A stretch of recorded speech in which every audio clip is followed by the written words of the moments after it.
Guys, welcome to IGS Slow Classes. I'm Indrajit Santoshi. Guys, as you know that I'm covering civil procedure code. Each and every section would be covered and all the orders, rules, everything would be covered with the case laws. And therefore, I would request you all the viewers kindly subscribe my channel, share it with your friends. And guys, अगर CPC से पहले भी मैंने बहुत सारे subjects को cover किया है, जैसे partnership act, sales of goods, contract, तो उस पे भी आप चाहें तो प्लेलिस्ट में जाकर each and every section has been discuss in detail and I assure you अगर मेरे आप सारे लेक्चर्स देख लेते हैं तो आपको कहीं पे भी जुडिशरी की कोचिंग लेने की जरूरत नहीं होगी and that is the reason मैं अपने सारी वीडियोस अपलोड करता हूँ यूट्यूब पे so that the person who is not able to afford the fees कई जगह कोचिंग में 1-1 लाख 2-2 लाख रुपए फीस है and I am giving it you free of cost so at least watch this lecture और जब आप पूरा लेक्चर समझते हैं तभी सब चीजों को समझ में आता है that is the reason I am just want के एटलीस्ट आप उन लोगों की हेल्प कर पाए जो अफोर्ड नहीं कर पा रहे हैं फीस और वो जज बनना चाहते हैं आई एश्योर के इस वीडियोस के बाद जितना भी आप लेक्चर सीरीज देख लेंगे आपको जुडिशरी के एग्जाम में कोई भी डाउट नहीं होगा ओके गाइस चलिए स्टार्ट करते हैं आज का lecture objection transfer and withdrawal of the suit section 21 से 25 तक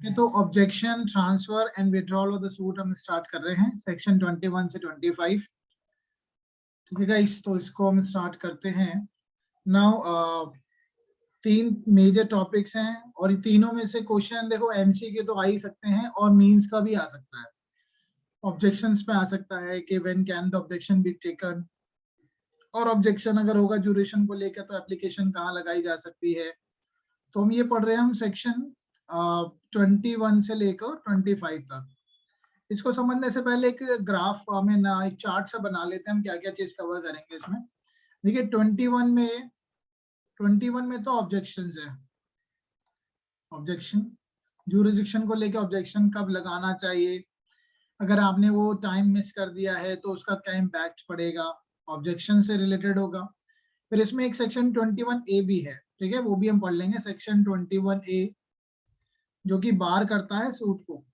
बार करता है सूट आप सूट फाइल नहीं कर सकते ऑब्जेक्शन आपको लगाना चाहिए था आपने नहीं लगाया तो आपका ऑब्जेक्शन रिजेक्ट हो गया एपेलेट और रिविजनल कोर्ट भी मना कर देगी आपकी बात सुनने से ऑब्जेक्शन को ऑब्जेक्शन जनरली लगेगा कब अगर आपने देखा होगा लास्ट क्लास में हमने पढ़े थे प्लेस ऑफ सुइंग यानी 15 से लेकर 20 तक सेक्शन हमने कवर किए थे जिसमें अगर पर्टिकुलरली बात करें तो ऑब्जेक्शन कौन लगा सकता है प्लेस ऑफ सुइंग को लेकर जो सेक्शन 20 है सेक्शन 20 में डिफेंडेंट लगा सकता है ऑब्जेक्शन राइट तो ये हम पढ़ लेंगे डिटेल में ही पढ़ेंगे सारी चीज with the case laws and then will talk about the transfer of the transfer and withdrawal transfer की हम बात करें सेक्शन 22 से लेकर 25 तक ट्रांसफर एंड विड्रॉल के प्रोविजंस है लेकिन पर्टिकुलरली हम बात करेंगे सेक्शन 22 एंड 23 यहाँ पे जो ट्रांसफर की एप्लीकेशन है वो लगाई जाएगी किसके द्वारा डिफेंडेंट के द्वारा ठीक है डिफेंडेंट लगाता है यहाँ पे एप्लीकेशन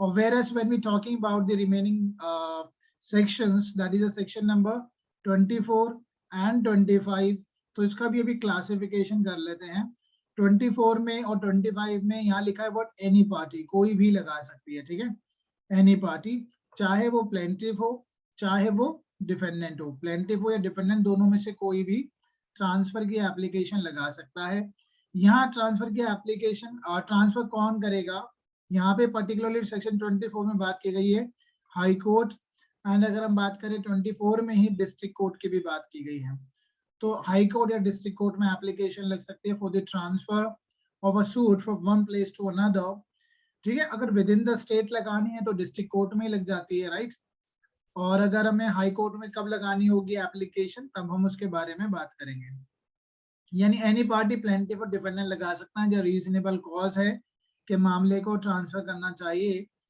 ठीक है उसमें लगेगा हाई कोर्ट या डिस्ट्रिक्ट कोर्ट में 24 कवर करता है और रही बात 25 that is dealing with the supreme court तो ऑनरेबल सुप्रीम कोर्ट में भी एप्लीकेशन लगाई जा सकती है किसी भी मैटर को ट्रांसफर के लिए और विड्रॉल के लिए ठीक है तो ये सारी चीजें हम पढ़ लेंगे तो यहाँ पे पर्टिकुलरली देखा जाए 22 से लेकर 25 तक डील करता है ट्रांसफर एंड विड्रॉवल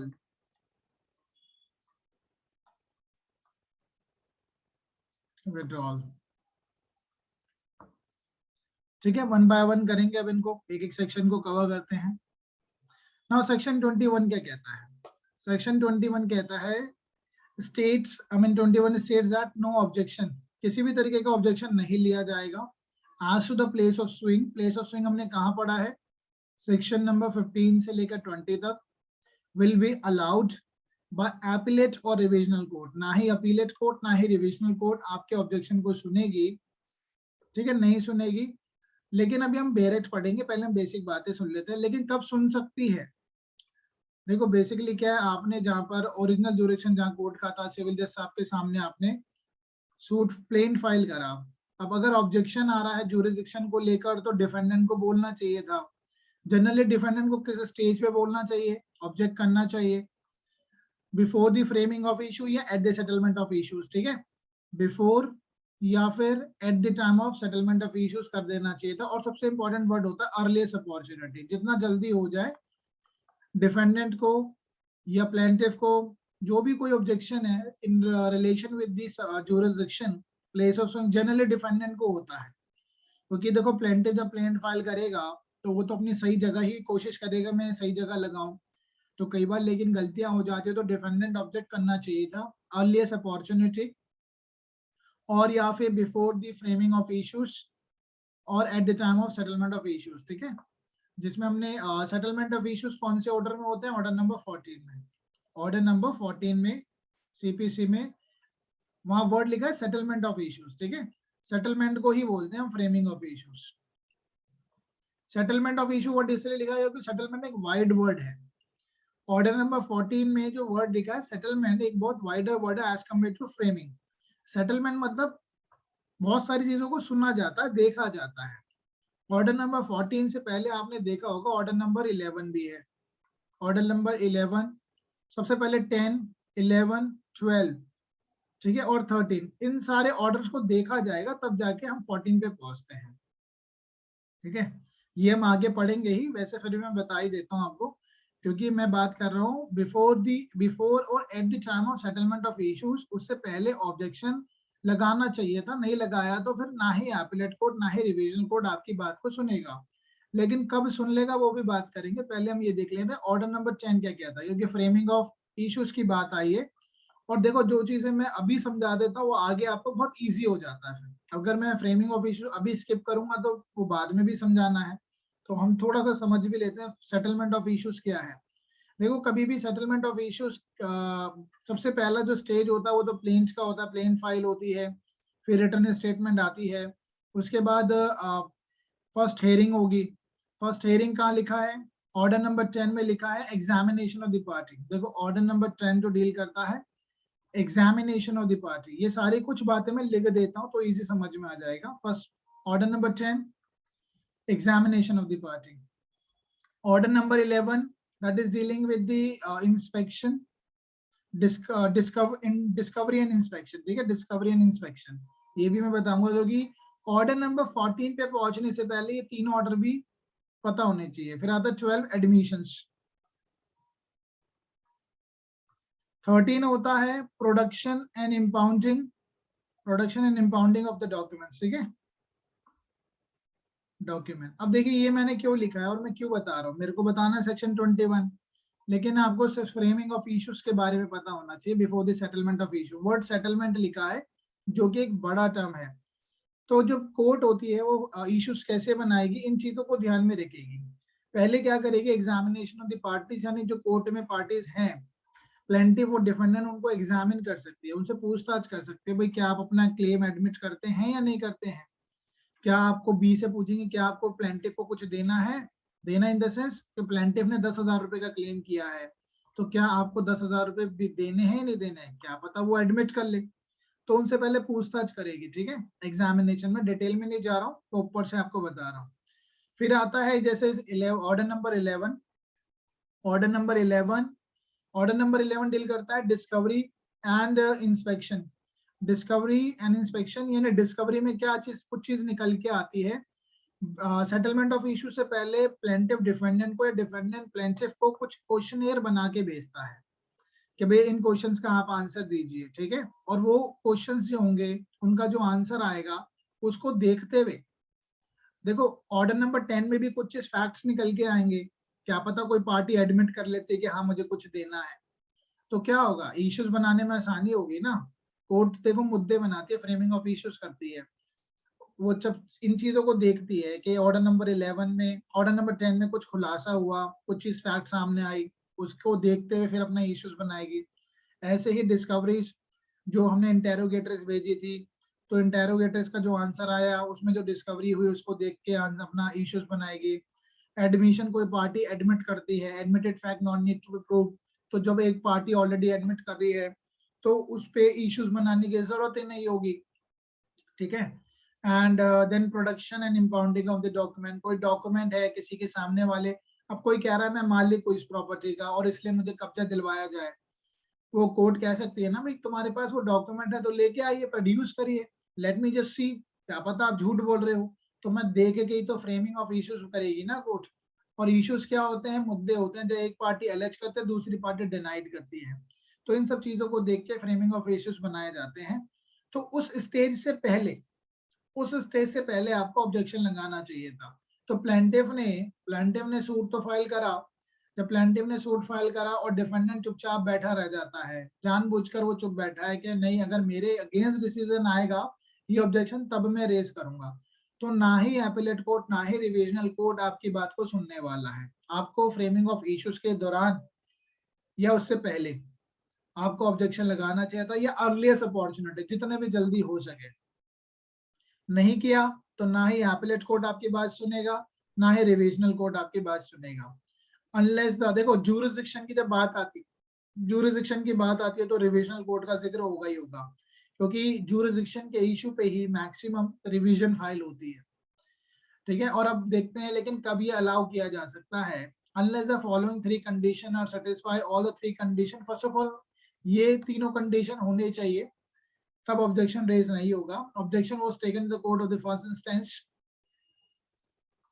ऑब्जेक्शन कितना जल्दी हो उतनी जल्दी ले लेना चाहिए था एट द फर्स्ट इंस्टेंस पे ही, जैसे आपको पता लगा you must have taken a objection earliest possible, first instance पे ही, it was taken at the earliest opportunity and in the cases where the issues are settled, जब इशू सेटल किए जा रहे हैं तब, एट द टाइम और before the settlement of issues, ठीक है।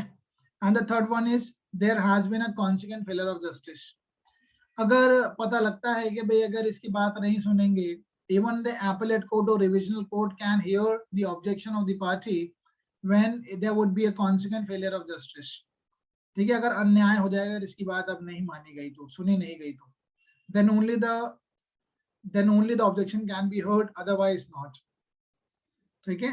एंड सेक्शन 21 के अंदर एग्जीक्यूशन प्रोसीडिंग पे भी ये अप्लाई होगा, section 21 is also applies to the execution proceeding. अभी इनके 3 पैराज बने हुए हैं, अगर हम बात करें सेक्शन 21 तो इसके 3 पैराज है, वो तीनों पैराज हम देख लेंगे। अब बेरेट को पढ़ते हैं। सेक्शन 21 डील करता है objection to the jurisdiction, no objection as to the place of suing, as to place of suing, place of suing यानी टेरिटरी को लेकर हो गया, ठीक है, territory shall be allowed by the appellate or revisional court unless such objection was taken in the first instance at earliest opportunity and in all cases where the issues are settled or before such settlement, यानी पहले ही लिया जाना चाहिए था, या फिर अगर वो पहले नहीं लेके आया लेकिन उससे फेलियर ऑफ जस्टिस होगा, then only the issues can be decided by the appellate or revisional court, otherwise not। देखो हमने ज्यूरिसडिक्शन की जब हमने बात करी तो ज्यूरिसडिक्शन में हमने 3 चीजें पढ़ी थी। ज्यूरिसडिक्शन 3 तरीके का हो सकता है, सब्जेक्ट मैटर को लेकर, पेक्यूनरी को लेकर एंड टेरिटरी को लेकर। ये जो है सब्जेक्ट मैटर, हमेशा यहाँ पर जो अगर ज्यूरिसडिक्शन, अगर कोई इश्यू अराइज हुआ है कि इस कोर्ट का ज्यूरिसडिक्शन है या नहीं है और उस कोर्ट का ज्यूरिसडिक्शन नहीं था और कोर्ट ने डिसाइड कर दिया, तो ये तो हो जाएगा null and void, 100% null and void होगा, क्योंकि कंज्यूमर कोर्ट पार्टीशन नहीं कर सकती, consumer court consumer forum partition नहीं कर सकती है, लेबर ट्राइब्यूनल पार्टीशन नहीं कर सकती है, तो वो तो हमेशा नल एंड वॉइड होगा, क्योंकि हमने लास्ट क्लास में पढ़ा था एक ऐसी कोर्ट जिसके पास इनहेरेंट लैक ऑफ ज्यूरिसडिक्शन है, वो डिसाइड नहीं कर सकती। इनहेरेंट लैक ऑफ ज्यूरिसडिक्शन जिसके पास है ही नहीं, वो डिसाइड नहीं कर सकता। लेकिन हाँ, क्या पेक्यूनरी और टेरिटरी चल जाता है? द आंसर इज यस, बिल्कुल चल जाता है। वो कब चलता है? अगर पार्टी ने ऑब्जेक्ट नहीं किया है, वो वेट कर रहा है कि मेरे फेवर में डिसीजन आ गया तो ठीक, नहीं आया तब मैं ऑब्जेक्ट करूंगा, तो पेक्यूनरी ज्यूरिसडिक्शन भी चल जाएगा, टेरिटरी भी चल जाएगा। बट हाँ, जो किसी कोर्ट के पास ज्यूरिसडिक्शन होता ही नहीं है, वो डिसाइड कर दे, वो तो बिल्कुल नल एंड वॉइड होगा। देखो पहला पैरा ऐसा क्या डील कर रहा है? पहला पैरा डील करता है प्लेस ऑफ सुइंग। क्या सब्जेक्ट मैटर लिखा है? Answer is no. दूसरे पैरे में क्या लिखा है? यहाँ पे भी पेक्यूनरी लिमिट को लेके लिखा है। तो ऑब्जेक्शन रेस करना चाहिए था, नहीं हुआ, मैटर चल गया।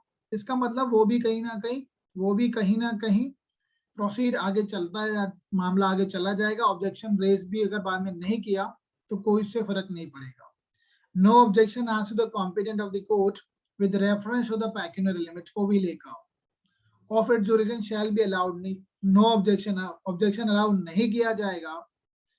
No objection shall be allowed by the appellate court भी नहीं सुनेगा उस बात को, ना ही रिविजनल कोर्ट को सुनेगा। हाँ, अगर उसने पहले फर्स्ट इंस्टेंस पहले से अपॉर्चुनिटी उठाया था और उस कोर्ट ने इग्नोर कर दिया था, तब तो एपेलेट कोर्ट और रिविजनल कोर्ट डेफिनेटली जो भी डिसीजन आएगा उसको नल एंड वॉइड कर देगा। ठीक है, अगर नहीं ऑब्जेक्शन अराइज किया, और पहले अराइज नहीं किया गया, क्वेश्चन नहीं उठाया गया, तो फिर चाहे पेक्यूनरी लिमिट उस कोर्ट की थी या नहीं थी, तो मामला आगे प्रोसीड होगा। And in all the cases where the issue the settle, कब होना चाहिए? सेटलमेंट ऑफ इशू से पहले होना चाहिए या उसके दौरान, और unless that there has been a consequent failure of justice. ये 3 पॉइंट सेम ही रहेंगे। अर्लीस्ट अपॉर्चुनिटी वाला, ठीक है, सेटलमेंट के दौरान, eight the time of settlement, और बिफोर, और यहाँ पे कॉन्सिक्वेंट फेलियर ऑफ जस्टिस। लेकिन ये जो एट द सेटलमेंट वाली बात है ना, एट द सेटलमेंट और बिफोर द सेटलमेंट, ये इसके थर्ड पैरा में नहीं। लेट्स टेक इट, ठीक है, third para, no objection as to the competency of his executing court। मैंने ऑलरेडी बताया सेक्शन 21 एग्जीक्यूटिंग कोर्ट पे भी अप्लाई होता है। देखो एग्जीक्यूशन तो बहुत लास्ट का स्टेज है, यानी एग्जीक्यूशन अब आ रहा है जब पूरा डिसीजन आ गया, सब कुछ आ गया, अब उसको ऑर्डर नंबर 21 में एग्जीक्यूट कराया जाना है। तो सेटलमेंट ऑफ इश्यूज की तो बात आएगी नहीं वहां पे, वो तो बहुत पहले ही सेटल हो गए थे। तो no objection as to the competence of the executing court with reference to the local limit of its jurisdiction, local limit of its jurisdiction. दोबारा पढ़िए, no objection as to the competence of executing court with reference to the local limits of its jurisdiction. यानी यहाँ पे जो third para में objection जो उठाया जा रहा है कि वो एग्जीक्यूटिंग कोर्ट जिसके पास, देखो एग्जीक्यूटिंग कोर्ट या तो खुद एग्जीक्यूट कराती है, सेम कोर्ट होती है, या वो उसको ट्रांसफर कर देती है कि भाई सामने वाली किसी और कोर्ट को भेज देती है एग्जीक्यूट कराने के लिए। जब एग्जीक्यूटिंग कोर्ट ने किसी और एग्जीक्यूटिंग कोर्ट को भेजा है मामले को एग्जीक्यूट, डिक्री को या ऑर्डर को एग्जीक्यूट कराने के लिए, then they cannot, no objection can be taken, shall be allowed by appellate or revisional court unless such objection was taken in the executing court at the earliest opportunity। तो पहले ही objection raise किया जाना चाहिए था।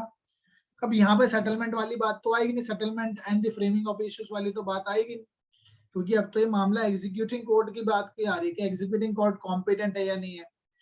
ठीक है, ये unless there is a failure, consequent failure of justice. तो ये एग्जीक्यूटिंग कोर्ट पे भी सेक्शन 21 यानी ऑब्जेक्शन लगाया जा सकता है। हाउएवर एग्जीक्यूटिंग कोर्ट पे ऑब्जेक्शन भी पहले ही जितना जल्दी हो सके लगाया जाना चाहिए। अगर आपने डिले किया, देरी करी या वेट कर रहे थे, तो फिर एपेलेट कोर्ट या रिवीजन कोर्ट भी आपके इस ऑब्जेक्शन को लेने से मना कर देगी। हाँ, अगर फेलियर ऑफ जस्टिस हो तो definitely they will take it. तो दिस इज सेक्शन 21। बहुत ही सिंपल सी बात है। सब्जेक्ट मैटर को बिल्कुल अलग रखना। सब्जेक्ट मैटर पे अगर कोई इश्यूज होंगे वो किसी भी टाइम पे रेज किया जा सकता है, किसी भी टाइम पे, और डिक्री हमेशा नल एंड वॉइड होगी। अगर वो कोर्ट कॉम्पिटेंट नहीं थी तब भी वो ट्राई कर रही है। Subject matter always null and void अगर कोर्ट ने डिसाइड कर दिया which the court was not competent. However, in the case of the pecuniary or territorial jurisdiction के मामले में, pecuniary और territorial jurisdiction के मामले में objection can be raised, but it has to be earliest opportunity and before the settlement of issue or at the time of, yeah, ultimately the consequent failure of justice. Is that clear? अब ये कुछ cases हैं वो करते हैं. Kiran Singh versus Chaman Paswan, the policy under section 21 has been explained by the Supreme Court in the case of Kiran Singh versus Chaman Paswan, when a case has been tried by the court on the merit and the judgment rendered. अब court ने merit पे भी decide कर दिया, judgement भी render हो गई है. It should not be liable to be reversed purely on technical ground. Judgment आ गया मेरिट पे, डिसीजन आ गया मेरिट पे, जजमेंट भी हो गई. अब उसके बाद को टेक्निकल ग्राउंड पे कोई कह रहा है यार ये तो कोर्ट का जुरिस्डिक्शन तो था नहीं. अरे तेरे को पहले बोलना चाहिए था ना. Unless it has resulted in the failure of justice. अगर फेलियर ऑफ जस्टिस हो रहा है, then only the court can interfere in it. Otherwise, चाहे उस कोर्ट का पेक्यूनरी, चाहे उस कोर्ट का टेरिटोरियल जुरिस्डिक्शन था या नहीं था, अब टेक्निकल ग्राउंड पे जो डिसीजन मेरिट पे आ चुका है उस पे कोई फर्क नहीं पड़ेगा. And the policy of the legislature has been to treat objection to the both territory and pecuniary jurisdiction as technical. दोबारा पढ़ लीजिए, देखो कुछ चीजें बहुत इंपॉर्टेंट है, कॉन्सेप्ट समझ में आना चाहिए. And the policy of the legislature has been to treat objection as to both technical territorial and pecuniary jurisdiction as technical and not open to the consideration by appellate court. तो appellate court इन चीजों को नहीं देखेगी अगर पेक्यूनियरी और territorial jurisdiction में कुछ कमियां भी थी तो, unless there is been a prejudice on the merits. ठीक है, इंपॉर्टेंट केस रहेगा, याद रखना. सब्जेक्ट मैटर का बात नहीं कर रहे हैं, बार बार मैं बता रहा हूं, वहां तो इनहेरेंट लैक ऑफ जुरिस्डिक्शन आ जाएगा. There was another case, Pathumma versus Kuntalan Kutti. It was held that section 21 does not preclude objection. Section 21 objection को मना नहीं करता है, लेकिन ऑब्जेक्शन आपको जितना जल्दी हो वो लगाना चाहिए था. ठीक है, as to place of suing पे लगा सकते हैं, भाई ये जगह ठीक नहीं है, आपको करना था दिल्ली में, आपने फाइल कर दिया यूपी में, आप लगा सकते हैं ऑब्जेक्शन. देखो सेक्शन 20 जब हमने पढ़ा था, सेक्शन 20 में प्लेंटिफ है, उसके कई सारे डिफेंडेंट है, D1, D2, D3. तो यहाँ पे ऑब्जेक्शन लगाना चाहिए था ना इसको. अगर ये खुश नहीं है कि भैया फाइल करना था दिल्ली में, आपने मुंबई में कर दिया, मैं तो परेशान होऊंगा, तो इसको ऑब्जेक्शन लगाना चाहिए था, ऐसा नहीं लगाया. बाद में कह रहा है यार मैं तो दिल्ली में था या मैं कहीं मुंबई में था, मैं तो बहुत दूर से आता था. ठीक है, तो प्लेस ऑफ मना नहीं करता सेक्शन 21 ऑब्जेक्शन लगाने से, but it has to be taken earliest opportunity. It was held that section 21 does not preclude objection as to the place of suing being taken in the appellate court if the trial court has not decided the suit on the merit. हाँ, अगर appellate court में तब भी आप लगा सकते हैं objection अगर वो suit merit पे decide नहीं हुआ है. If the suit has not been decided on the merit, then this question can be raised the place of suing even in the appellate court, then only it can be. ठीक है, तो दोनों case आप note कर लीजिए. Let's proceed further. 21A. 21A क्या कहता है? बार. ये किस चीज को बार करता है? पूरे के पूरे सूट को बार करता है. Filing of the fresh suit आप नहीं फाइल कर सकते. टू सेट असाइड डिक्री, कि उस डिक्री को खारिज कर दिया जाए. ठीक है, जो डिसीजन आ चुका है उसको खारिज कर दिया जाए. क्यों? क्योंकि भाई वो सही जगह डिसाइड नहीं हुआ. On the objection as to place of suing नहीं होगा. नो सूट शैल लाई, और ये बाद में ऐड हुआ था 21A. ठीक है, 21A तो हमारा बाद में ही ऐड हुआ है. और ये कब ऐड हुआ है? That was 1976. देखो बहुत सारी चीजें जो है ना 1976 में CPC में ऐड हुई है. बहुत बड़ा मेजर अमेंडमेंट था ये. No suit shall lie challenging the validity of the decree passed in the former suit between the same party. कोई मुकदमा नहीं चलेगा. No suit shall lie challenging the validity of the decree passed in the former suit between the same parties under whom they or any of them litigating claim or litigating under the same title.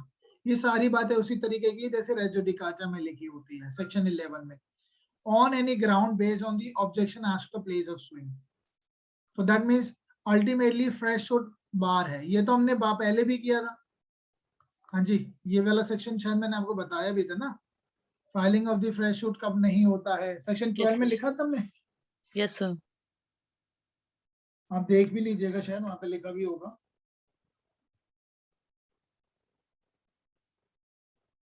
ठीक है, तो 21 भी allow नहीं करता। ठीक है, अगर 21 में अगर ऑब्जेक्शन आपने नहीं रेज किया पहले ही प्लेस ऑफ स्विंग को लेके, तो आप सूट फाइल नहीं कर सकते। Suit for the setting aside. Former suit क्या होता है, you guys know it, what is a former suit. Former suit क्या होता है, जो डिसाइड पहले होता है। और ये बिल्कुल सेम बात कहाँ पे पढ़ी थी हमने, एक्सप्लेनेशन में भी पढ़ी थी। कौन सी एक्सप्लेनेशन नंबर है सेक्शन 11 की? 1। ठीक है, जो पहले डिसाइड होता है। ठीक है, चाहे वो पहले इंस्टीट्यूट हो या ना, उससे कोई फर्क नहीं पड़ता है। जो डिसाइड पहले होगा, क्या पता कोई ऐसा सूट जो बाद में इंस्टीट्यूट हुआ है लेकिन डिसाइड पहले हुआ है, तो जो डिसाइड पहले हुआ है वो फॉर्मर सूट कहलाता है। ठीक है गाइस, लेट्स प्रोसीड फर्दर। इससे बाहर कुछ नहीं आने वाला इसमें। Now section 22। सेक्शन 22 से 25 ट्रांसफर एंड विड्रॉल की बात करता है, किसी मामले को ट्रांसफर करना। ट्रांसफर की जरूरत कब पड़ेगी, हमने सीआरपीसी में भी पढ़ा था। Can you please tell me which section deals with the transfer of a criminal case? हाँ जी, सो बताइए जल्दी से, कम ऑन, बेरक मत देखिए। क्रिमिनल ट्रायल सर 40 406 तो सुप्रीम कोर्ट हो गया। ठीक है, 407 हाँ जी, 408 408 ये क्या है? ये सेशन कोर्ट का होगा। अच्छा, डाउट आ रहा है, वैसे है यही प्रोविजन। ठीक है, तो मेरा बताने का मतलब ये है कि आप ट्रांसफर की बात हम क्रिमिनल लॉ में भी पढ़ा था, और I hope you can remember हमने इस पे केस किया था कि ट्रांसफर ऑफ अ केस हुआ था, जाहिरा शेख अब्दुल्ला का केस। जाहिरा हबीबुल्ला शेख केस याद है? Yes sir. विटनेस। तो ये भूलना नहीं है आपको। ठीक है, बेस्ट बेकरी केस मैंने कराया भी था आपको, तो वहां पे भी मामला जो था गुजरात से ट्रांसफर किया गया था Maharashtra, right? Yes sir. Yes sir. तो वो कुछ चीजें हैं, ये तो आपको भूलना ही नहीं है, ये तो फेयर ट्रायल का भी कॉन्सेप्ट है ये। ठीक है, फेयर ट्रायल में पढ़ा था हमने। तो ये वो विटनेस प्रोटेक्शन में भी लिख सकते हैं। विटनेस प्रोटेक्शन में बेसिकली ये तो खुद झूठ बोलती थी, कई बार इसने अपना बयान पलटा था। ठीक है, तो फेयर ट्रायल में तो वो विटनेस प्रोटेक्शन में मत लिखना, विटनेस प्रोटेक्शन स्कीम ना। नहीं, अगर विटनेस के राइट्स मतलब इस तरह से कुछ आया तो वहां लिख हुआ सकेंगे। था, इसमें भी कंट्रोवर्सी उस बातों को छेड़ा गया विटनेस प्रोटेक्शन। देखो, हर चीज को हर जगह नहीं लिखना, वहां के जो कोई केस लॉज है तो वहां लिख लेना जिसका ठीक। जहां पर बनता है। लेकिन हुई थी इसमें भी बात कि विटनेस को प्रोटेक्शन नहीं, ये है केस, आप लिख सकते हैं इसको भी, क्योंकि इसमें भी अपने बार बार बयान बदले थे, इसको धमकियां आ रही थी, और लेकिन इसने धमकियों के चलते अपना बयान बदल दिए थे इसने, तो इसको जेल भी हुई थी। ठीक है, क्योंकि देखो विटनेस को प्रोटेक्शन मिलती तो ये कभी शायद अपना बयान ना बदलते, इसको धमकियां आ रही थी, है ना। वेस्ट बेकरी में थी ये। चलिए, क्योंकि ये प्राइम विटनेस थी। चलिए ठीक है, फिर आप सीपीसी की बात करते हैं। सीपीसी में हम बात करेंगे transfer and the withdrawal. Transfer section 22 से 25 तक सेक्शंस प्रोवाइडेड है। ट्रांसफर, एक मामले को किसी रीजनेबल कॉज की वजह से ट्रांसफर किया जा सकता है, बिल्कुल किया जा सकता है। कोई एक मामला जहां ऑलरेडी पेंडिंग है वहां से विड्रॉल किया जा सकता है, बिल्कुल किया जा सकता है। अब हम बात करेंगे पहले सेक्शन 22 से 23, जो ये सिर्फ प्रोविजन जो है डिफेंडेंट को अवेलेबल है। ठीक है, सेक्शन 22 23 सिर्फ डिफेंडेंट को अवेलेबल है, ये रेमेडी जो है ये प्लेंटिफ के पास ऑप्शन नहीं होगा। लेकिन हाँ 24 25 वो प्लेंटिफ को और डिफेंडेंट दोनों को अवेलेबल होगा। 22 पढ़ते हैं, power to transfer suit which may be instituted more than one court, which may be instituted more than one court, एक से ज्यादा कोर्ट में वो इंस्टीट्यूट किया जा सकता था, may be instituted। अब प्लेंटिफ तो चाहेगा भैया जो उसकी कन्वीनियंस प्लेस हो वहां पे सूट फाइल कर दे, लेकिन डिफेंडेंट अगर उसको लगता है कि यार ये तो यहाँ पे इंस्टीट्यूट नहीं किया जाना चाहिए था, तो डिफेंडेंट कैन ऑब्जेक्ट इट। कई बार ऐसा हमने सेक्शन 20 में भी देखा है, जहां पे डिफेंडेंट जो है वो ऑब्जेक्शन लगा सकता था कि भाई ये मामला जो है इसको मैं तो यहाँ रहता ही नहीं, ना मुझसे पूछा गया, ना मुझे नोटिस दिया गया। ठीक है, ना ही मैं कन्विंस्ड हूँ कि मैं किसी और प्लेस ऑफ सुइंग पे जाकर मैं इस मामले को डिफेंड करूं, तो वो 21 में ऑब्जेक्शन तो लगाएगा ही। एट द सेम टाइम अगर उसकी एप्लीकेशन में कन्वीनियंस हुआ तो कोर्ट चाहे उस मामले को ट्रांसफर भी कर सकती है। Now power to transfer suit which may be institute more than one court, which may be instituted in more than one court। ठीक है, यहाँ डिफेंडेंट के पास है नहीं ऑप्शन है, जो कहीं और इंस्टीट्यूट किया जा सकता था उसने वहां क्यों नहीं किया, तो वहां पे वो कोर्ट ट्रांसफर कर सकती है। Now where the suit may be instituted in any one or more in any one of two or more courts, यानी jurisdiction already available है, मतलब कोर्ट दिल्ली में भी कर सकती थी, उसको मुंबई में भी कर सकती थी, तो हमने दिल्ली में ही क्यों करा, तो उसको ट्रांसफर किया जा सकता है मुंबई में। And it is instituted in one of the such courts, any defendant, कोई भी डिफेंडेंट चाहे तो, after notice to the other party, notice देना पड़ेगा, क्या पता वो ऑब्जेक्ट करे अब दूसरी पार्टी, तो दैट इज अ नोटिस तो देना ही पड़ेगा to the other party and may at earliest possible opportunity and in all cases where the issues are settled। Again same ही चीज रहेंगी, तीन बातें, earliest opportunity इश्यूज के सेटलमेंट से पहले और उसके दौरान, applying to have the suit transferred to another court and the court to which the application is made after considering the objection of the other party। अब जिसको हमने नोटिस भेजा वो भी तो ऑब्जेक्ट करेगी, क्या पता प्लांटिव, ऑफ कोर्स ये बात है, प्लांटिव को नोटिस जाएगा तो प्लांटिव ऑब्जेक्ट करेगा, तो उन दोनों बातों को, दोनों पक्षों को सुनने के बाद, दो पक्षों तीन पक्षों व्हाटएवर द पार्टीज आर, सबको सुनने के बाद कोर्ट चाहे तो, अगर कोर्ट को उचित लगेगा, shall determine in which of the several court having the jurisdiction the suit shall proceed।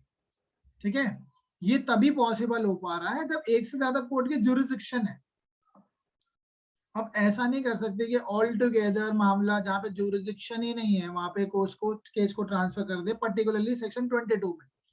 हाँ, सेक्शन 25 में सुप्रीम कोर्ट चाहे तो भैया मामला है, सारी पार्टी रहती है कहां पर, केरला में, मामला भी केरला का है, लेकिन लगता है वहां पे न्याय नहीं मिल पाएगा, तो मामले को दिल्ली में उठा के भी डाला जा सकता है। दिल्ली में जबकि कुछ नहीं बनता, जुरिस्डिक्शन नहीं होगा, वो सेक्शन 25 में हो सकता है। But if it is a matter of जहाँ पे एक से ज्यादा जुरिस्डिक्शन है, वो सेक्शन 22 अप्लाई हो रहा है, और ये ऑप्शन सिर्फ डिफेंडेंट के पास है, तो डिफेंडेंट एप्लीकेशन लगाएगा कि मामले को ट्रांसफर कर दिया जाए, तो कोर्ट नोटिस देके सामने वाली पार्टी को, जहां पे एक से ज्यादा जुरिस्डिक्शन बन रहे थे, जुरिस्डिक्शन बन रहे हैं, ठीक है, तो वहां पे ट्रांसफर कर सकता है। ऑल टुगेदर डिफरेंट जुरिस्डिक्शन में नहीं डाल सकता कोर्ट। Is that clear? अब एप्लीकेशन कहाँ लगेगी, ये बहुत इंपॉर्टेंट है, यहाँ से क्वेश्चन आपका एमसीक्यू का बनता है। एप्लीकेशन कहाँ लगेगी, डिफेंडेंट कहाँ एप्लीकेशन लगाएगा, to what court application lies. इसमें तीन बातें हैं, तीनों को बहुत ध्यान से समझ लेंगे। Where the several court having jurisdiction are subordinate to the same appellate court। Where several courts, मैंने आपको ऑलरेडी बताया कई सारी कोर्ट होनी चाहिए जिनका जुरिस्डिक्शन बन रहा है। एक है, देखो पहली सिचुएशन की बात करेंगे, एपेलेट कोर्ट, ये एक एपेलेट कोर्ट है, इसके नीचे दो कोर्ट्स है मान के चल लेते हैं। Where the several courts having the jurisdiction are subordinate to the same appellate court, तो यहाँ पर हो गए सिविल जज साहब 1, सिविल जज साहब 1, सिविल जज साहब 2। An application to subsection 22 shall be made to the appellate court। तो अगर ये दोनों कोर्ट, सिविल जज साहब 1, सिविल जज साहब 2, दोनों एक ही, इनकी अपील कहाँ जाएगी, तो इनकी अपील सपोज कीजिए ये 30,000 में ऐसा हो सकता है, 30,000 कोर्ट में ही ये, अब देखो 30,000 कोर्ट जो है ना, उसके अंदर बहुत बड़ा एरिया आता है। सपोज करो कोई प्रॉपर्टी सिचुएट है करोल बाग, हम एग्जांपल बाबा करोल बाग का ले रहे, तो करोल बाग से ही समझ लेंगे इसको। प्रॉपर्टी सिचुएट है करोल बाग में, लेकिन अब ये ऐसा भी हो सकता है कि ये जो मामला है, सिविल जज साहब एक होता है सेंटर, एक और होता है यहाँ पे, देखो सेंटर में भी कई सारे सिविल जज होंगे। अब लेकिन ये मामला जाना चाहिए था इन जज साहब के पास, नहीं जाना चाहिए था, ये यहाँ जाना चाहिए था, तो जो डिफेंडेंट है वो ऑब्जेक्शन लगा सकता है, लेकिन इन दोनों सिविल जज साहब की जो अपील जाती है वो एडीजे साहब के पास जाएगी, एडिशनल डिस्ट्रिक्ट जज या डीजे साहब के पास जाएगी। है तो 30,000 में ही, 30,000 में ही बहुत सारे सिविल जज होंगे जो सेंटर को कवर कर रहे होंगे, ठीक है। प्रॉपर्टी करोल बाग में सिचुएटेड है और यह पार्टी डिफेंडेंट उसी के नियर बाय एरिया में रहता है, तो उनका भी जुरिक्शन बन रहा होगा। तो इसमें जो एप्लीकेशन लगेगी वो एपेलेट कोर्ट में लगेगी, यानी उसी कोर्ट में 30,000 के अंदर ही जो एपलेट कोर्ट है और उसके नीचे कई सारे सिविल जजेस हैं, तो अपील एप्लीकेशन लगेगी एपलेट कोर्ट में, जहां पे इन दोनों सबऑर्डिनेट कोर्ट की अपील जाती है। एक बार दोबारा पढ़ लीजिए, where the several courts, several court मतलब कई सारे कोर्ट्स होंगे, having jurisdictions are subordinate to the same appellate court, तो इन दोनों की अपील तो यही जाती है ना, 30,000 में ही जाती है। अब मैं ये जो बात कर रहा हूं, मैं ये बात नहीं कर रहा हूं कि भाई देखो सिविल जज 30,000 का और सिविल जज कड़कड़ डूमा का, तो दोनों की अपील अलग जगह जाएगी। सिविल जज 30,000 का, तो 30,000 में जो एपलेट जुरिक्शन होगा वहां जाएगी। सिविल जज कड़कड़ डूमा की, उसकी अपील कड़कड़ डूमा के कोर्ट में जाएगी, ठीक है, डिस्ट्रिक्ट कोर्ट में। तो ये दोनों सेम एपलेट कोर्ट के पास है। वर्ड क्या लिखा है, सेम एपलेट कोर्ट, तो एप्लीकेशन लगेगी यहाँ पर। सेकेंड वाली जो बात करता है, where such court are subordinate to different appellate court, अब आ गया वर्ड डिफरेंट एपलेट कोर्ट। अब आप आ जाइए जो मैंने अभी आपको एग्जांपल बताया, एक है सिविल जज कड़कड़ डूमा, एक है सिविल जज 30,000, दोनों जगह ज्यूरिडिक्शन बनता है, लेकिन प्लेंटिफ ने यहां फाइल करा है सूट कड़कड़ डूमा क्योंकि वो शादरा में रहता है। बिल्कुल कर सकता है, कोई इशू नहीं है, क्योंकि यहाँ पे डिफेंडेंट भी रहता है। लेकिन प्रॉपर्टी सिचुएट अगर कर रही है, देखो प्रॉपर्टी सिचुएट करेगी तो हमें 30,000 ही करना चाहिए था, लेकिन अगर कोई सेक्शन 20 में, तो जहाँ पे कॉज ऑफ एक्शन होली और पार्टली अराइज हुआ है, जब डिफेंडेंट वर्क करता है, बहुत सारी चीजें, अगर सपोज कॉन्ट्रैक्ट का काम है, बिजनेस का काम है, बिजनेस यहाँ पर हो रहा है कहाँ पे, खारी बावड़ी, जो 30,000 का जुरिक्शन पड़ेगा, ठीक है, चांदनी चौक मान के चल लेते हैं, चांदनी चौक मान लेते हैं, चांदनी चौक में उसकी शॉप है और ये रहता है डिफेंडेंट यहाँ पर कड़कड़ डूमा में, तो कड़कड़ डूमा में बिल्कुल डेफिनेटली किया जा सकता है सूट फाइल, क्योंकि इस carrying on a business कड़कड़ Duma में, और लेकिन इसकी शॉप है चांदनी चौक में, तो चांदनी चौक के लिए तो 30,000 ही रहता है डिफेंडेंट कड़कड़ डूमा के पास, तो वहां पे भी जुरिक्शन बन रहा है। लेकिन अगर बात करें, अगर प्लेंटिव ने सूट इंस्टीट्यूट किया यहाँ पे कड़कड़ डूमा में, तो कड़कड़ डूमा की जो सिविल जज साहब की अपील होगी वो कहाँ जाएगी, वो कड़कड़ डूमा की कोर्ट में ही जाएगी। 30,000 में अगर वो इंस्टीट्यूट करेगा तो 30,000 में जाएगी, तो एप्लीकेशन कहाँ लगेगी, सर हाई कोर्ट। इन दोनों में, क्योंकि ये देखो डिफरेंट डिफरेंट हो गया ना, इनकी अपील कहीं कहीं और जा रही है, इसकी अपील तो कड़कड़ डूमा में जा रही है, इसकी अपील 30,000 में, एक तो बेसिक रूल है ही। तो अब एप्लीकेशन कहाँ लगाए, अगर कड़कड़ डूमा में लगा देंगे तो 30,000 वाले कहेंगे भाई हमसे नीचे है, वो ऊपर है क्या कड़कड़ डूमा वाले, तो कड़कड़ डूमा वाले के हमसे ऊपर है कड़कड़ है, तो प्रॉब्लम आई। दैट इज द रीजन हम एप्लीकेशन लगा देंगे हाई कोर्ट में, ठीक है। तो हम कौन, डिफेंडेंट ही लगाएगा। Where such court are subordinate to different appellate court, different appellate court, ठीक है, the same high court, but the same high court, high court तो सेम ही है ना, दिल्ली हाई कोर्ट के अंदर ही आते हैं। दिल्ली हाई कोर्ट में 6 ऐसे डिस्ट्रिक्ट हैं, 6 डिस्ट्रिक्ट कोर्ट्स हैं, तो उनकी अपील जाएगी दिल्ली हाई कोर्ट में। The application shall be made to the said high court. Now the third क्या कहता है, where such court are subordinate to different high courts. अब आता है यहाँ पर सबसे बड़ा प्रॉब्लम, यहाँ आएगा, लेकिन आसान सी चीज है। Where such courts are subordinate to different high courts। अब different high court का मतलब क्या हो गया, say for example एक सूट इंस्टीट्यूट यहाँ पे किया गया है, और ये किया जा सकता था कहाँ पर, ये उत्तर प्रदेश नोएडा में, ठीक है, उत्तर प्रदेश यानी नोएडा मान लेते हैं, ये बॉर्डर पे ही आ गया ना, इसलिए मैं यहाँ का ले रहा हूँ।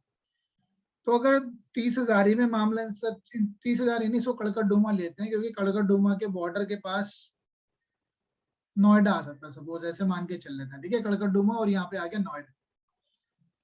इसकी अपील 30,000 की अपील कहाँ जाएगी, दिल्ली हाई कोर्ट में जाएगी, और ये उत्तर प्रदेश नोएडा वाले की अपील कहाँ जाएगी, इलाहाबाद हाई कोर्ट जाएगी, ठीक है। Where the such court are subordinate different high courts. अब ये दिल्ली का कोर्ट है तो इसके नीचे तो दिल्ली हाई कोर्ट में जाएगी, डिफरेंट हाई कोर्ट्स हो गए ना, एक तो दिल्ली हाई कोर्ट हो गया, इलाहाबाद हाई कोर्ट हो गया। Application shall be made to the high court within the local limit of whose jurisdiction the court in which the suit is brought is situated। suit is brought is situated, इसका interpretation क्या निकलता है कि जहां पे आपने मामले को पहले लेके आए हैं वहां पे लगा देंगे, the suit is brought is situated, ठीक है, जहां पे आप मामला पहले लेके आए तो वहीं पे लगा देंगे। यानी अगर प्लेंटिफ ने सूट यहाँ पे इंस्टीट्यूट किया था दिल्ली में और डिफेंडेंट को कोई ऑब्जेक्शन है डिफेंडेंट को कोई भी जो ऑब्जेक्शन होगा for the transferring of the suit, तो डिफेंडेंट एप्लीकेशन लगाएगा दिल्ली में, दिल्ली हाई कोर्ट में। ठीक है, क्लियर है तीनों बातें? Yes, sir. बस ये Yes, चीजें, sir. लेकिन यहाँ पे क्वेश्चन पूछा जाता है, एमसीक्यू का क्वेश्चन भी है, ऐसे तो मेंस में भी बना दे क्वेश्चन यहाँ से। देखो मेंस में कैसे बना सकते हैं, इलस्ट्रेशन देके बना सकते हैं। तो अगर आपने कॉन्सेप्ट क्लियर कर लिया है ना, तो मेंस में भी आप इसको कर जाएंगे। आपको फिर सेक्शन मेंशन करना होगा और अपनी बात लिखनी होगी, सेक्शन मेंशन तो करना ही होगा। अब 24 से 25 आती जर्नल बात है, 24 से 25 है जनरल ट्रांसफर। अब इसमें कोई भी हो सकता है, चाहे प्लेंटिफ हो या डिफेंडर, दोनों में से कोई भी ट्रांसफर कर सकता है, करवाने की एप्लीकेशन लगवा सकता है। उसके पास थोड़ी ना पावर है, पावर तो कोर्ट के पास है। 24 में हम पढ़ेंगे हाई कोर्ट और डिस्ट्रिक्ट कोर्ट, यहाँ एप्लीकेशन लगाई जाएगी। General power of the transfer and withdrawal, withdraw होता है हटा लेना, ठीक है। On an application of any party, on the application of any party, कोई भी पार्टी एप्लीकेशन लगाएगी। एंड आफ्टर नोटिस, भाई प्रिंसिपल ऑफ नेचुरल जस्टिस तो हर जगह फॉलो ही होता है। To the parties and after hearing such of them as desired to be heard of its own motion और इट्स ऑफ ऑन मोशन, या तो कोर्ट क्या कर सकती है, सुमोटो भी, ठीक है, सुमोटो भी किसी भी मामले को ट्रांसफर कर सकती है, विड्रॉ कर सकती है। कौन सी कोर्ट होगी, हाई कोर्ट होगी या डिस्ट्रिक्ट कोर्ट होगी, मे एट एनी स्टेज, किसी भी स्टेज पे ट्रांसफर कर सकती है एनी सूट, अपील और other proceeding pending before it, जो उसके पास खुद पेंडिंग चल रहा है, फॉर द ट्रायल के लिए आया है, और for the disposal to any court subordinate to it. अगर हाई कोर्ट की बात करें तो हाई कोर्ट को अगर मैटर को ट्रांसफर करना है तो वो अपने सबऑर्डिनेशन में किसको, डिस्ट्रिक्ट कोर्ट को भेज देगी। एंड कॉम्पिटेंट टू ट्रायल, लेकिन डिस्ट्रिक्ट कोर्ट कॉम्पिटेंट होना चाहिए। अगर हाई कोर्ट ऐसा नहीं कर सकती, जो कोर्ट इनकॉम्पिटेंट है उसके पास जुरिसडिक्शन दे दे, it can not be done. उसको नहीं कह सकती जो कॉम्पिटेंट ही नहीं है, क्या सिविल जज 2 करोड़ रुपए तक का मामला डिसाइड कर देगा, आंसर इज नो। ठीक है, तो हाई कोर्ट को भी कॉम्पिटेंसी देखते हुए मामले को ट्रांसफर करना होगा। Subordinate to it and competent to try, competency of the जज हमेशा होनी चाहिए, ठीक है, और डिस्पोज ऑफ द सेम। और ऐसे ही विड्रॉ भी कर सकती है, कौन, हाई कोर्ट और district court. Withdraw any suit, appeal और other proceeding in any court subordinate to it, यानी कोई नीचे के मामले में कोर्ट चल रहा है, I mean withdraw any suit, appeal और other proceeding the court subordinate to it, यानी हाई कोर्ट चाहे तो डिस्ट्रिक्ट कोर्ट के पास कोई मामला जो चल रहा है उसको विड्रॉ कर लेगी, विड्रॉ मतलब उससे ले लेगी, और लेने के बाद क्या करेगी, एंड ट्राई। और ऐसे डिस्ट्रिक्ट कोर्ट जो सिविल जज है, जो उसके नीचे इतने सारे सिविल कोर्ट्स होती हैं, 30,000 में जो डीजे साहब है, डिस्ट्रिक्ट कोर्ट जो है उसके नीचे जो कितने सारी कोर्ट्स होते हैं, तो उनसे मामले को वापस विड्रॉ कर सकती है। अब विड्रॉ करके क्या करेगी court, to try dispose of the same, या तो खुद ही ट्राई करेगी। ऐसा हो सकता है हाई कोर्ट डिस्ट्रिक्ट कोर्ट के मामले को अपने पास विड्रॉ करके अपने पास खुद डिसाइड कर दे, और या कर सकते हैं transfer the same for the trial और disposal to any court subordinate to it. Transfer करेगी, पहले विड्रॉ करेगी, विड्रॉ करने के बाद ट्रांसफर कर देगी, सेम फॉर द ट्रायल और disposal to any court subordinate to it and competent to trial. लेकिन जिसको भी मामला भेजा जाएगा, चाहे वो सबऑर्डिनेट कोर्ट हो, वो कॉम्पिटेंट होनी चाहिए। Excuse me. Now retransfer the same, या ऐसा कर सकती है जिससे वो विड्रॉ किया था, जिस कोर्ट से वो विड्रॉ किया था उसको दोबारा रीट्रांसफर कर सकती है फॉर द ट्रायल और the disposal of the court from which it has been withdrawn, जिससे उसको मामले को विड्रॉ किया गया था, यानी सेम कोर्ट को भी भेज सकती है। दोबारा सुनते हैं तो रीट्राई, आई मीन खुद ट्राई कर सकती है, अपने नीचे वाली कोर्ट को भेज सकती है, या जिससे वापस लिया गया था मामला उसको दोबारा भेज सकती है। ठीक है, 3 चीजें हैं। अब इसमें क्या क्या करेगी, जिसको भेजेगी मामले को उसको स्पेशल डायरेक्शन दे सकती है, उसको कह सकते हैं ये पॉइंट को पहले आप डिसाइड कीजिएगा, तो डायरेक्शन दिया जा सकता है। Where any suit of the proceeding has been transferred और विड्रॉन, ठीक है, दोनों सिचुएशन में under subsection 1 the court which is thereafter to try, उसके बाद जो भी कोर्ट डिसाइड करेगी और डिस्पोज ऑफ करेगी मामले को, may subject to the special direction. अगर हाई कोर्ट ने या डिस्ट्रिक्ट कोर्ट ने, हाई कोर्ट ने या डिस्ट्रिक्ट कोर्ट ने कोई डायरेक्शन दे रखी है, in any case of an order of the transfer, either retried, या तो उस मामले को वो जो ट्रांसफर किया गया है जिस कोर्ट के पास वो रिट्राई करेगी, और proceed from the point eight which it was transfer और विड्रॉन। तो वो तो उसकी विवेकता पे है जिस कोर्ट के पास ट्रांसफर किया है। फर्स्ट ऑफ ऑल उस कोर्ट के डायरेक्शन को फॉलो कर ले। कई बार ऐसा भी होता है कुछ फ्रेमिंग ऑफ इश्यूज में गड़बड़ रही हो, तो court framing of issue, appellate court क्या करती है, फ्रेमिंग ऑफ इश्यूज भी बना के भेज देती है, रिमांड कर देती है। तो ऐसा डायरेक्शन दे सकते हैं भाई इस फ्रेमिंग ऑफ इश्यूज को भी आप ट्राई कीजिएगा, ये दोबारा से बनाए जा रहे हैं ना। फॉर द पर्पस ऑफ, ये हमें पता होनी चाहिए। देखिए जहां पे हमने डिस्ट्रिक्ट कोर्ट की बात करी है उसमें क्या आता है, द कोर्ट ऑफ एडिशनल और असिस्टेंट जज shall be deemed to be subordinate to district जज।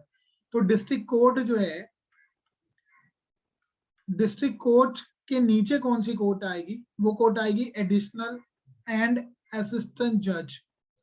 अब यहाँ पर एक चीज और समझना, असिस्टेंट सेशन जज नहीं होगा।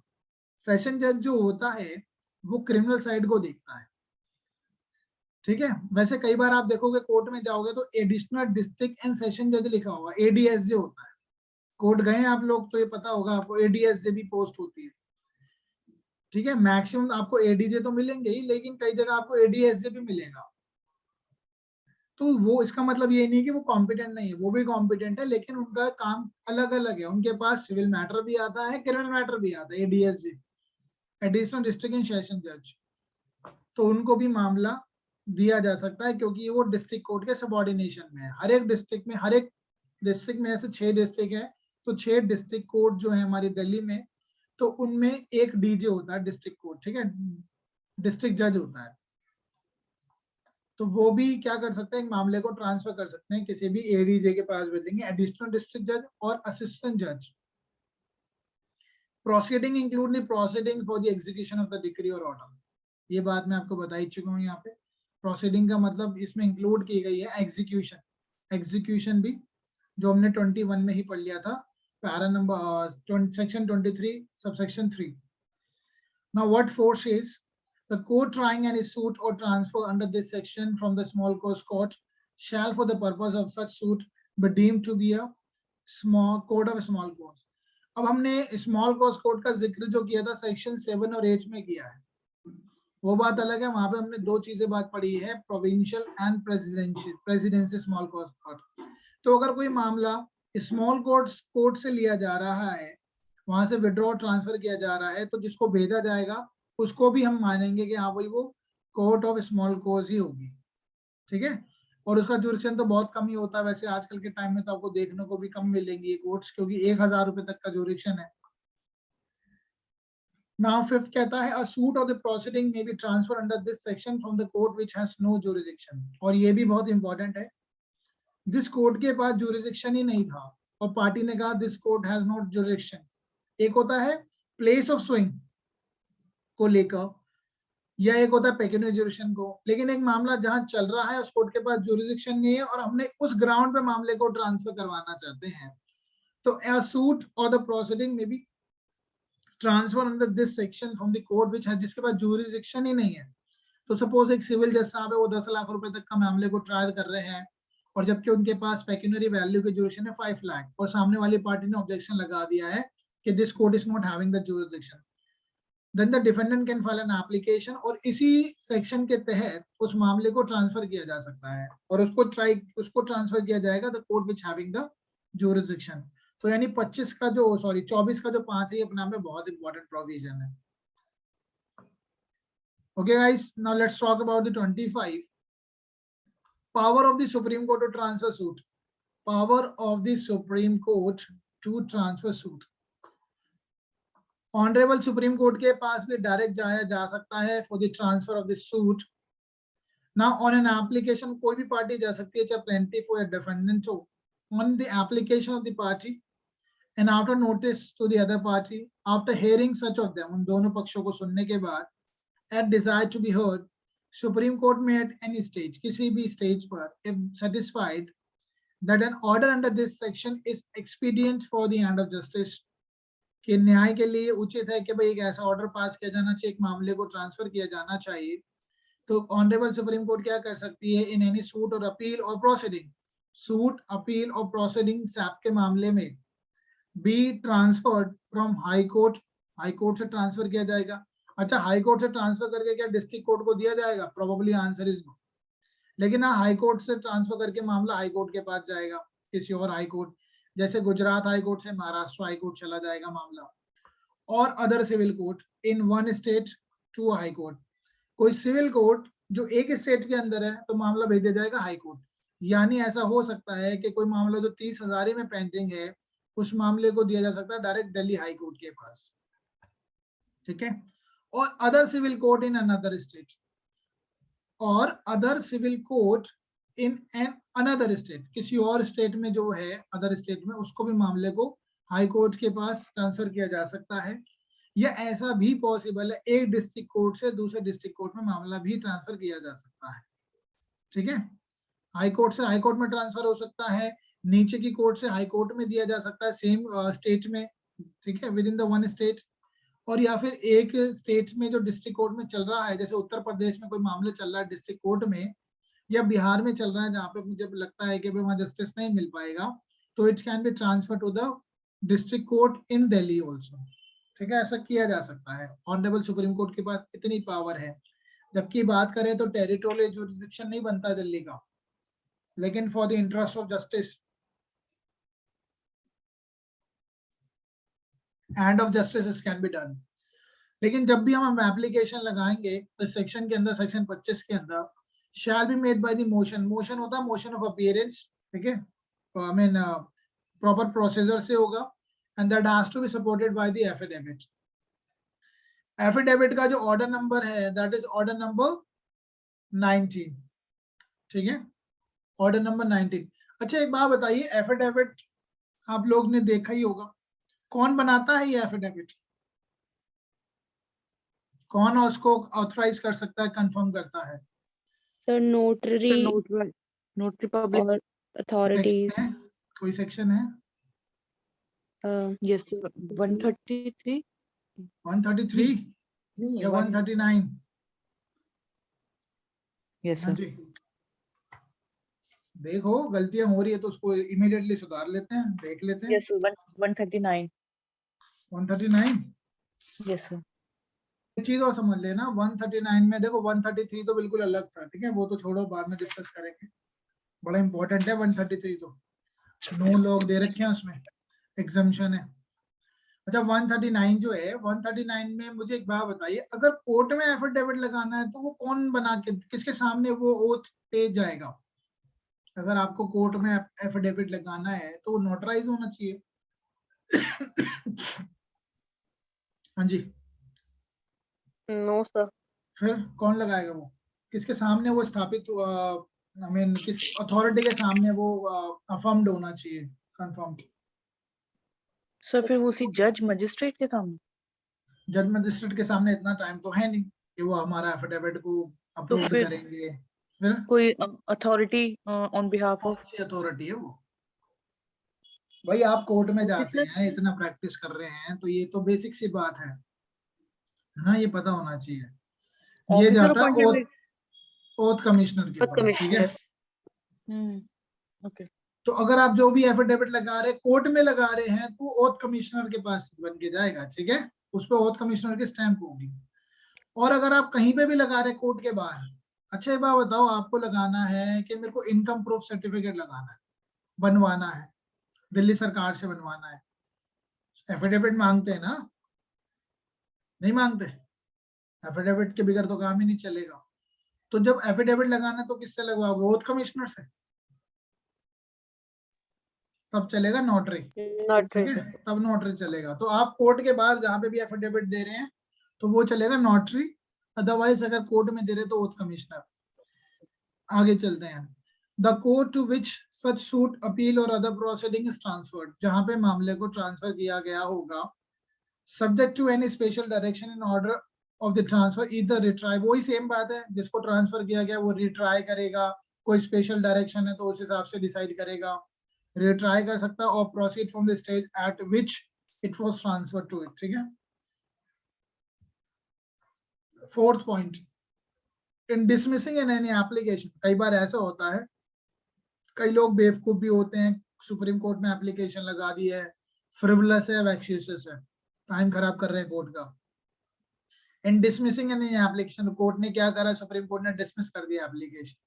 अरे ट्रांसफर इतनी आसानी से थोड़ी ना होता, ट्रांसफर करने का मतलब है आप एप्लीकेशन आपने लगा दी, यानी उस कोर्ट पे आप शक कर रहे हैं, तो कहीं ना कहीं गलत बात भी है। हाँ, लेकिन अगर रीजनेबल ग्राउंड, अभी पढ़ेंगे हम कौन कौन से रीजनेबल ग्राउंड होते हैं जहाँ ट्रांसफर होता है।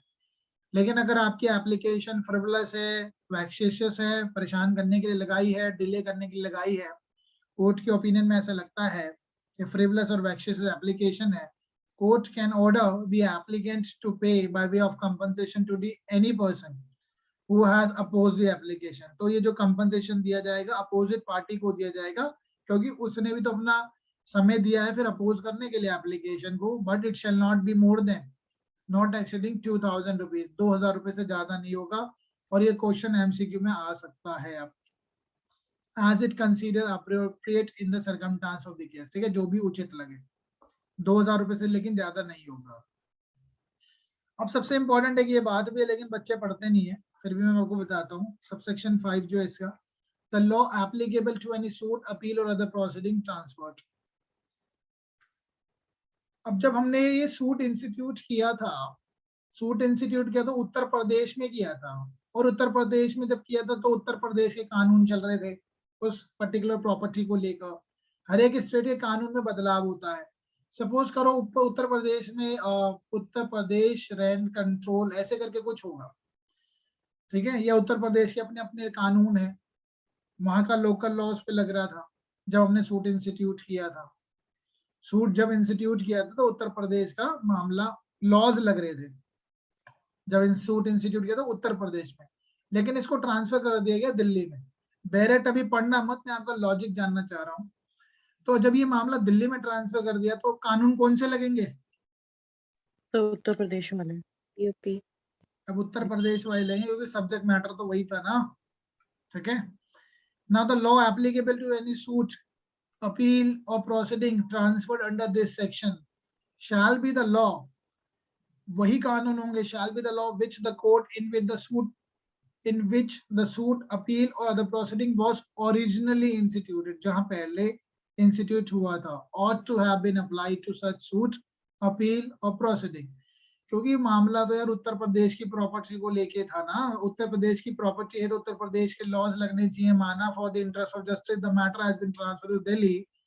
सो भाई ऐसा थोड़ी ना है कि भाई ट्रांसफर करने से, मामले को ट्रांसफर करने से कानून भी ट्रांसफर हो जाए, कानून भी चेंज हो जाएगा, नहीं, वही कानून लगेगा, ठीक है, जिसके हिसाब से वो प्रॉपर्टी गवर्नड होती है।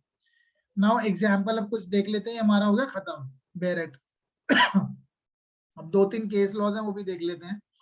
नाउ अगर कोई जुडिशियल सेपरेशन है, जैसे एक वाइफ ने जुडिशियल सेपरेशन फाइल कर दिया किसी और डिस्ट्रिक्ट में और रेस्टिट्यूशन लगा दिया कहीं और स्टेट में, तो इन दोनों को क्या कर सकते हैं? Can it be clubbed, can it be clubbed और एक जगह ट्रांसफर किया जा सकता है मामला? क्या ये रीजनेबल ग्राउंड है? यस। क्योंकि ये दो मामले हैं, एक तरफ सेपरेशन का चलेगा, एक तरफ रेस्टिट्यूशन का चलेगा, तो कंफ्लिक्टिंग डिक्री भी आ सकती है। एक कोर्ट कहेगी रेस्टिट्यूशन करना, एक कहेगी ने जुडिशियल सेपरेट कर दिया जाए, तो बेटर है कि इन मामले को एक जगह ही चला दिया जाए। अच्छा, ये रेस्टिट्यूशन क्या वाकई में यूज में आता है? Restitution of conjugal right, RCR use में आता है क्या? ये ऐसी किताबों में लिखा है सेक्शन 9। आप लोग कोर्ट जाते हैं तो मुझे बताइए क्या सेक्शन 9 यूज में आता है? यस सर, सर आता है। यस सर, डाइवोर्स के लिए यूज में ले सकते हैं। यूज में ले सकते हैं, कैसे लोगे? क्या फायदा होता है इसका? जब कोई भी ग्राउंड ना हो 13 के अंदर तो फिर ROCR लेके 1 साल बाद डाइवोर्स पिटीशन डाल सकते हैं। चलो और बताइए, मैक्सिमम कब यूज होता है इसका? प्रैक्टिकल बातें करना, ठीक है। देखो कई बार क्या होता है, एक वाइफ कहती है कि ना तो मैं डाइवोर्स दूंगी, ना मैं डाइवोर्स दे रही हूँ, परेशान सा करती है, ठीक है, ना मैं डाइवोर्स देती हूँ। जनरली क्या बात कहती है कि ना मैं छोड़ रही हूँ, ना मैं डाइवोर्स दे रही हूँ, ना मैं साथ रहना चाहती हूँ। अब इस इंसान इस प्रॉब्लम में तो भैया हस्बैंड बड़ा असमंजस में रहेगा, ठीक है, मनमानी सी करती है, तो उस सिचुएशन में क्या करेगा हस्बैंड, क्या करेगा? हस्बैंड एक ROC एप्लीकेशन लगाता है, हाँ जी, RCR. ये यूज करता है हस्बैंड, ये एक बाण है, ठीक है, वो ये छोड़ता है।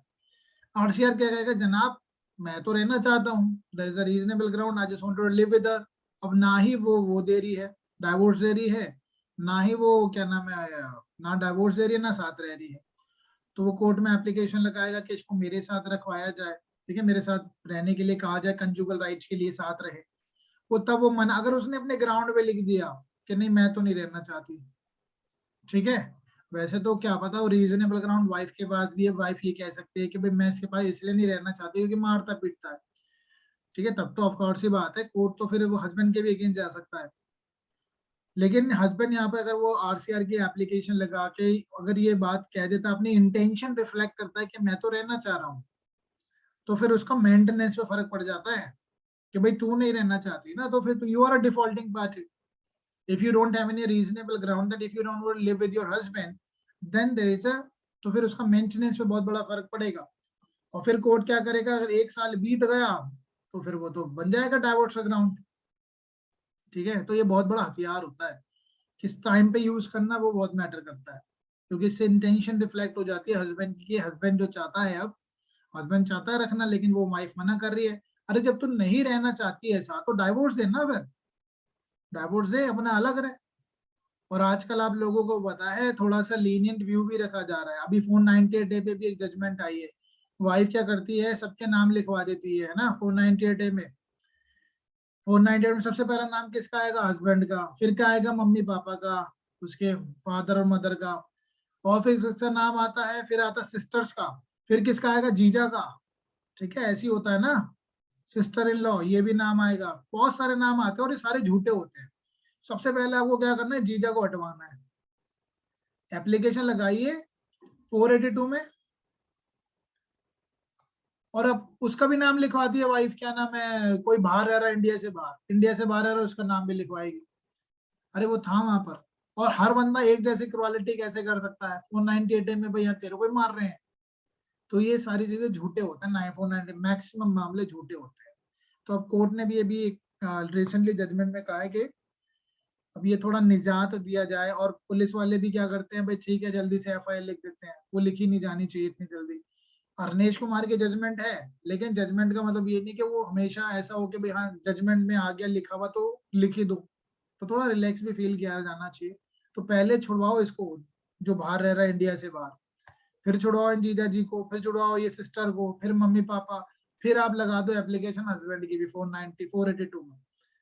तो इस तरीके धीरे धीरे धीरे सब छूटते चले जाते हैं, क्योंकि मामले कई बार होते हैं बहुत हैस्टी डिसीजन लिए जाते हैं, जल्दबाजी में ईगो में लिए जाते हैं 498 के मामले, तो ये प्रोसीजर है, ठीक है।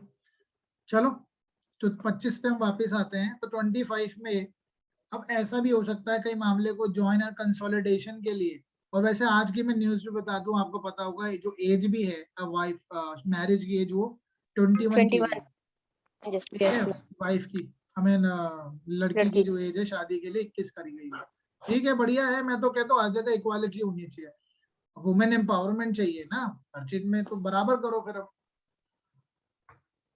ठीक है। Now join and consolidation, that was a Gooda Vijay Lakshmi versus Gooda Ramchandra Shastri.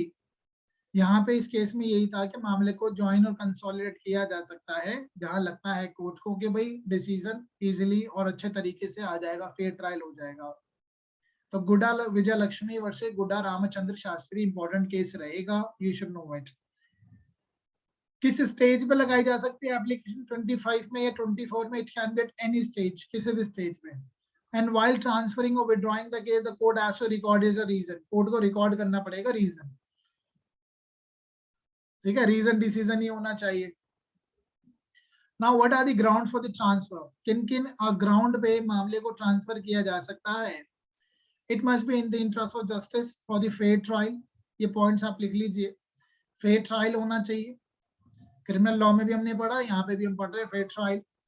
There should be a balance of convenience, balance of convenience भी एक ग्राउंड हो सकता है, ग्राउंड हो सकता है, but it is a discretionary power of the court. मैं बहुत दूर से आता हूँ जनाब, मेरा जो मैं कोर्ट में आ रहा हूँ, मुझे 500 किलोमीटर चल के आना पड़ता है, चल के आना मतलब चाहे ट्रैवलिंग करके आना पड़ रहा है, तो इसलिए मैं चाहता हूँ मामले को ट्रांसफर कर दिया जाए। क्या ये ग्राउंड है reasonable? Yes. It's not a ground, it's not a ground, but ये sir balance 500 of kilometre convenience तो तो सर, होगा। अरे हाँ वो ठीक है, 200 किलोमीटर मान लो, कोई कह रहा है 200 का है। अब मैं टेक्निकलिटी पे नहीं जा रहा हूँ, वो जो हमने लिखा है ना कि विटनेस को कितने किलोमीटर तक के लिए बुलाया जा सकता है, लेकिन उसको ध्यान से पढ़ना, उसमें प्लेन भी लिखा है ना, प्लेन का कोई खर्चा दे रहा है तो बुलाएगा। और रही बात पार्टीज को भी बुलाया जा सकता है, वो माइल्स वगैरह की बात है, 50 माइल्स हो, लेकिन जहाँ ट्रेन चलती हो 200 माइल्स हो, ठीक है, मैं उस पर नहीं बात कर रहा हूँ, एक बेसिक बात कर रहा हूँ। तो बैलेंस ऑफ कन्वीनियंस का मतलब ये नहीं है कि भाई मैं जनाब दूर से आता हूँ तो इसलिए मामले को ट्रांसफर कर दिया जाए, उस मामले पे मामला ट्रांसफर नहीं होगा, लेकिन कब होगा वो भी सुन लीजिए। बैलेंस ऑफ कन्वीनियंस, इनकन्वीनियंस, भाई प्रॉपर्टी जहां सिचुएटेड है, पार्टी भी वहीं रहती है, तो उस मामले को सिर्फ एक पार्टी वहां रहती है अलग जगह, और वहां उसने इंस्टीट्यूट किया है, ठीक है, दिल्ली में उसने इंस्टीट्यूट कर दिया मामला, और लेकिन सारी पार्टी उत्तर प्रदेश में रहती है, डिफेंडेंट 1 2 2, ठीक है, सिर्फ यहाँ डिफेंडेंट नंबर 3 रहता है, से फॉर एग्जाम्पल, ठीक है, एक प्लेंटिफ रहता है और डिफेंडेंट नंबर 3 रहता है। और प्रॉपर्टी का सिचुएट है, प्रॉपर्टी, चलो प्रॉपर्टी नहीं, बिजनेस जो है वो डिफेंडेंट नंबर 1, डिफेंडेंट नंबर 2, और वो उत्तर प्रदेश में कौन सी जगह है, कोई बिल्कुल कोने का रिमोट का एरिया ले लो, उत्तर प्रदेश में सब, वो लखनऊ में रहती है पार्टीज, और लखनऊ में ही वो बिजनेस भी करती है, दोनों डिफेंडेंट नंबर 1, डिफेंडेंट नंबर 2, वही उनका हेड ऑफिस है, वही इनके सबॉर्डिनेट ऑफिस है। बट यहाँ पे एक डिफेंडेंट नंबर 3 रहता था, आपने प्लेंटिफ होने के नाते डिफेंडेंट नंबर 3 को पकड़ लिया, सूट फाइल कर दिया। तो भैया जब सारी चीजें यहाँ पर है तो इस मामले को यहाँ ट्रांसफर किया जा सकता है, ठीक है, ये होता है कन्वीनियंस के, यहाँ सारी पार्टी वही है, विटनेस भी वही है, सिर्फ प्लेंटिफ और डिफेंडेंट नंबर 3 एक यहाँ रहता है दिल्ली में। तो उस सिचुएशन में जो उत्तर प्रदेश में मामले को ट्रांसफर किया जा सकता है, ठीक है, तब तो किया जा सकता है। बट एक पार्टी कह रही है कि मैं जनाब बहुत दूर से आती हूँ, that's not a ground for transfer.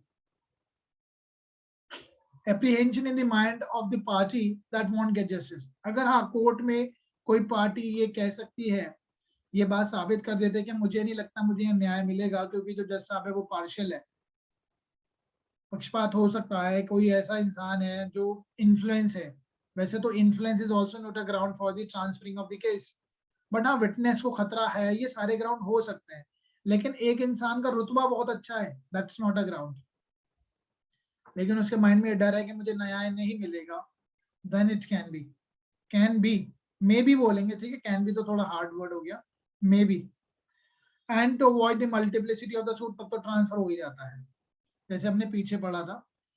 Insufficient ground क्या होगा, there was a case doctor Subramaniam Swamy Ramakrishna हेज, opposite party is a man of influence.